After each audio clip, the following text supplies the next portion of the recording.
Vamos a recordar la eficiencia en sentido Pareto. La eficiencia es una propiedad deseable de una asignación, de un reparto. Si una asignación no es eficiente, entonces es mejorable y por eso no es una buena asignación. Y es mejorable porque existe la posibilidad de cambiar de asignación, de cambiar de reparto y que todos ganen. En un momento entenderán por qué las comillas en el todos. Una asignación eficiente es buena en un sentido. ¿En qué sentido? En que es difícil alterarla. De hecho, si alteramos una asignación eficiente, unos ganan y otros por necesidad pierden. Hay dos tipos de eficiencia. La primera es eficiencia débil. Decimos que una asignación es débilmente eficiente si no es posible ofrecer otra distinta en la que todos estén mejor que en la primera. Este es un reparto bastante bueno, porque no es posible ofrecer otro en el que todos estén mejor.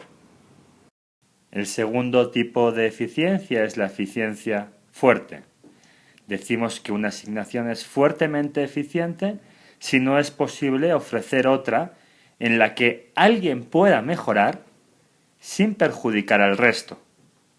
Este criterio de eficiencia es más exigente que el anterior.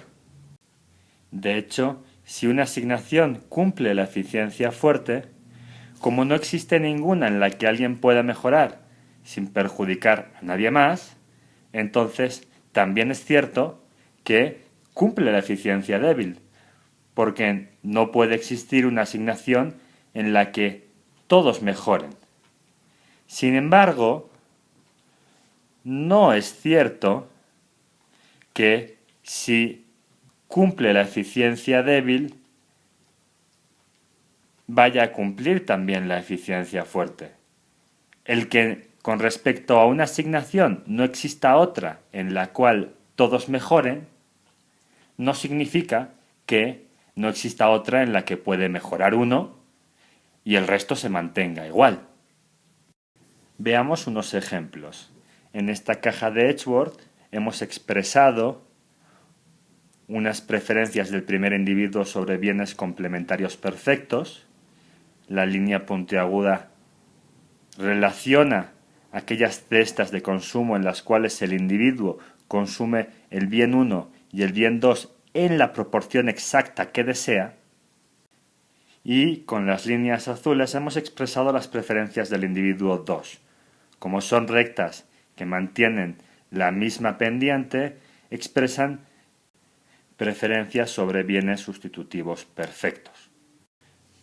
Consideremos esta asignación X. Convenientemente ya tengo las curvas de indiferencia de los dos individuos que pasan por esa asignación. Para saber si es eficiente, veamos cuáles son las cestas en las cuales cada individuo mejora con respecto a la asignación X. Como esta es la curva de indiferencia del individuo 1, el individuo 1 mejora siempre que esté por arriba de esta curva de indiferencia. Y como esta es la curva de indiferencia del individuo 2, el individuo 2 mejora siempre que esté por arriba de esta curva de indiferencia. Por lo tanto, ¿existe alguna cesta en la cual los dos mejoren con respecto a X? Y la respuesta es sí. Este triángulo en el que ambas áreas se solapan indica que cualquier asignación dentro de este triángulo es una mejora para ambos individuos. Por lo tanto, la asignación X no es una asignación débilmente eficiente.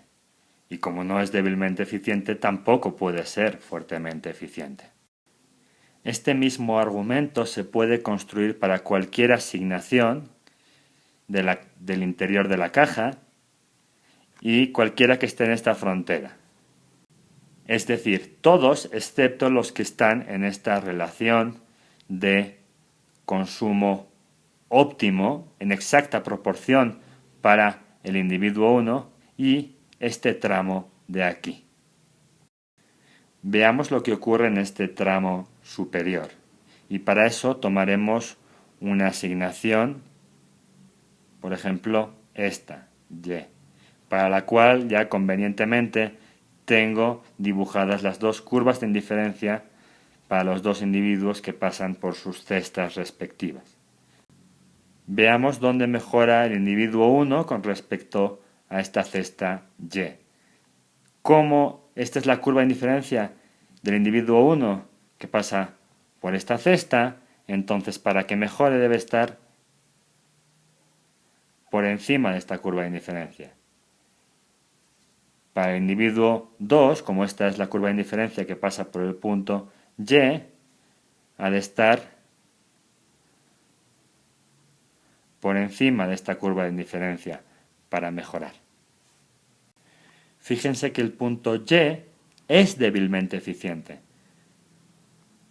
puesto que para que los dos individuos mejoren también tiene que mejorar el individuo 1. Y la única forma de que el individuo 1 mejore es que consuma más del bien x2, si aumente su consumo de x2 en cualquiera de estas direcciones. Pero ya no hay más del bien x2, porque en el punto Y se está agotando la totalidad del bien 2. Entonces, como el primer individuo no puede mejorar, es imposible que los dos mejoren, y por lo tanto, Y es débilmente eficiente. Sin embargo, Y no es fuertemente eficiente. Para ver eso, consideremos un punto, otra asignación en la cual uno mejore sin perjudicar al otro. Como ya hemos visto que el individuo 1 no puede mejorar, entonces vamos a considerar que el individuo 1 se mantenga indiferente en su curva de indiferencia y veamos si el individuo 2 puede mejorar. Y vemos que sí puede. Por ejemplo, en un punto como Y', en el que cambiemos la asignación a lo largo de la curva de indiferencia del individuo 1, aumentando la utilidad del individuo 2, pues el individuo 2 mejora y como seguimos en la misma curva de indiferencia del individuo 1, el individuo 1 se mantiene indiferente. Y como hemos encontrado Y' en la cual uno mejora y el otro no sale perjudicado con respecto a Y, entonces Y no es fuertemente eficiente. No lo es. Como tampoco lo es Y'. Y' era mejor que Y, pero también sigue siendo mejorable para el individuo 1 sin perjudicar al individuo 2. Por ejemplo, yéndonos hasta aquí, hasta esta esquina. Por último, analicemos un punto que esté en esta relación. Por ejemplo, el punto Z, del que ya tengo dibujadas las curvas de inferencia del individuo 1 que pasa por ese punto y la del individuo 2. Si vemos las áreas en las que mejora cada uno de los individuos con respecto a la asignación Z, esta sería el área donde mejora el individuo 1 y esta sería el área donde mejora el individuo 2. Vemos que estas dos áreas solo tienen un punto en común, el punto Z, donde ambos individuos se encuentran igual, porque es el mismo punto.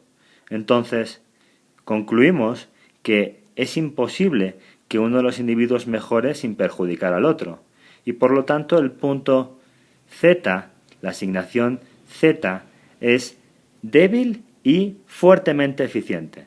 Como es fuertemente eficiente, eso implica que es débilmente eficiente. Y esto es cierto para todos los puntos en esta relación. Por lo tanto, todos los puntos que están en esta relación de consumo del individuo 1 en proporción perfecta y en este segmento cumplen la eficiencia débil.